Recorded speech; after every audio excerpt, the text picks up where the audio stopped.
అందరికీ నమస్తే అండి. పండుమిర్చి మామిడికాయ పచ్చడి అండి. ఇది చాలా చాలా బాగుంటుంది టేస్ట్. ఇలా తయారు చేయండి. ఇది ఎలా తయారు చేయాలో కూడా ఈ వీడియోలో చూపిస్తాను.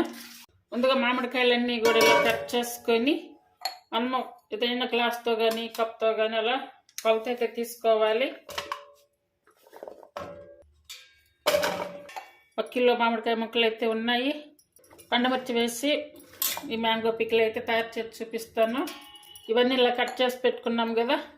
ఇప్పుడు స్టవ్ మీద కడాయి పెట్టుకొని ఆయిల్ అయితే వేసుకోవాలంటే తాలింపు పెట్టుకోవడం కోసంగా నేను 1/4 కిలో పైన అయితే కొంచెం ఎక్స్ట్రా తీసుకున్నాను. చూడండి, ఆయిల్ ఇలా వేడయ్యాక ఇప్పుడు 1 స్పూన్ ఆవాలు వేసుకోవాలి. 1 స్పూన్ అంటే టీ స్పూన్ వేసుకుంటే సరిపోతుంది. అలాగే 1/2 స్పూను మెంతులు.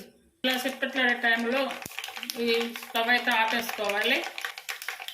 స్టవ్ ఆపేసుకొని చూసారు కదా, ఇందులో వెల్లుల్లి, ఆవుపిండి, మెంతిపిండి 3 కలిపి ఇలా కచ్చపచ్చగా దంచుకొని వేసుకోవాలి. అంటే మిక్సీ పెట్టుకోవచ్చు, లేదంటే దంచుకోవచ్చు. అలాగే ఇవైతే ఫ్రై అవుతున్నాయి కదా, ఈ టైంలో మనకి పచ్చడి తయారు చేసుకోవడానికి అయితే నేను ఇప్పుడు పండుమిర్చి అయితే తీసుకుంటాను. ఇది ఎలా తయారు చేయాలైతే ఇప్పుడు చూపిస్తాను. మనము ఈ పచ్చడిలోకి సాల్ట్ ఎంత తీసుకుంటామో దానికి తగ్గట్టుగా ఇప్పుడు ఈ పండుమిర్చి తీసుకొని ఇది మెత్తగా పేస్ట్ చేసుకోవాలి. ఇది ఆల్రెడీ మెంతులు, ఆవు పిండి పట్టినటువంటి జార్ కాబట్టి నేను ఇందులోనే అయితే ఇవి వేసేస్తున్నాను. వేసి మెత్తగా పేస్ట్ చేసుకోవాలన్నమాట. ఇప్పుడు ఈ తాలింపు పెట్టుకున్నాం కదా, ఈ తాలింపులో ఇలా మిక్సీ పట్టుకున్నటువంటి పండుమిర్చి పేస్ట్ అంతా కూడా ఇందులో వేయాలి. అంటే ఇప్పుడు ఆయిల్ అయితే ఇంకా వేడిగానే ఉంటుంది, ఈ వేడిలో వేయాలన్నమాట.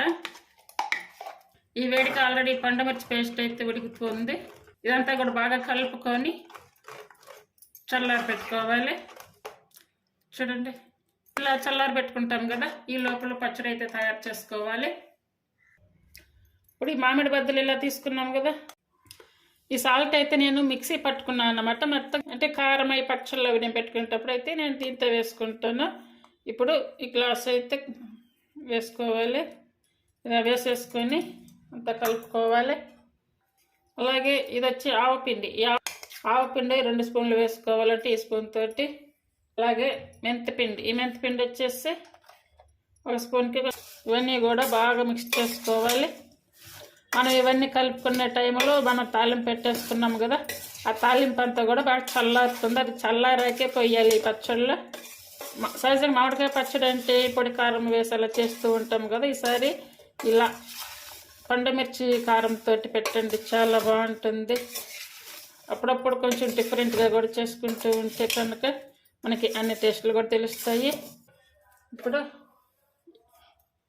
ఈ పండుమిర్చి తాలింపు అంతా కూడా ఈ పచ్చడిలో వేసుకోవాలి. ఇప్పుడు ఇదంతా కూడా బాగా కలుపుకోవాలి. మనం వాడుకుంటూ ఫ్రిడ్జ్లో పెట్టేసుకుంటే కనుక మంచిగా పచ్చడి కూడా స్టాక్ ఉంటుంది. ఇలా తయారు చేయకుండా ఇంకెవరైనా ఉంటే కనుక ఇలా తయారు చేయండి. చాలా తక్కువ టైంలో చాలా ఈజీగా చేసుకోవచ్చు పండుమిర్చి మ్యాంగో పచ్చడి. ఈ పండుమిర్చి మామిడికాయ పచ్చడి రెసిపీ మీకు నచ్చినట్టయితే ప్లీజ్ లైక్ చేసి, షేర్ చేసి, సబ్స్క్రైబ్ చేయండి. హైప్ ఆప్షన్ ఉంది, హైప్ పాయింట్స్ ఇచ్చి ఛానల్ సపోర్ట్ చేయండి. ఇలా తయారు చేయడానికి ట్రై చేయండి. బాగా ఒకేసారి కలిపేసుకొని ఒక సీసాకాయల బాటిల్ కల్లా తీసి పెట్టేసుకొని 2-3 రోజుల్లో భర్త కూడా ఊరిపోతుంది. పండుమిర్చి వేసాం కదా, పండుమిర్చి అనేది పచ్చివాసన కూడా రాదు. అంటే తాలింపులో వేసాం కాబట్టి పచ్చడి కూడా టేస్ట్గా బాగుంటుంది. అంతే అండి, అందరూ కూడా తయారు చేయండి. Thank you for watching.